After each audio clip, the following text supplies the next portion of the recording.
Bwana mtazamaji na msikilizaji wa chaneli ya On Time TV, katika siku ya leo kwenye kipindi chetu cha Yajayo Yanafurahisha, leo tutaenda kuangazia hii mada inayosema kwamba je, mwanamke pale siku ya kwanza unapotongozwa, nini huwa unaangalia zaidi kutambua kwamba huyu mtu ni sahihi ama la?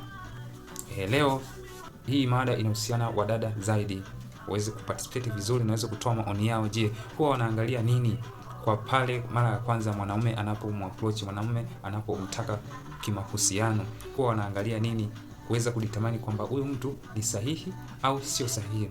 Bwana mtazamaji, utashare maoni yako kupitia namba 0684762176 ili nami niweze kuona ujumbe, niweze kusoma, tuweze kushare kwa pamoja, tuweze kujifunza, tuweze kufurahia kwa free kabisa. Uweze kutoa maoni yako kwa wewe mwanamke, msichana, ukikutana na mkaka anakuapproach for the first day, kwa siku ya kwanza,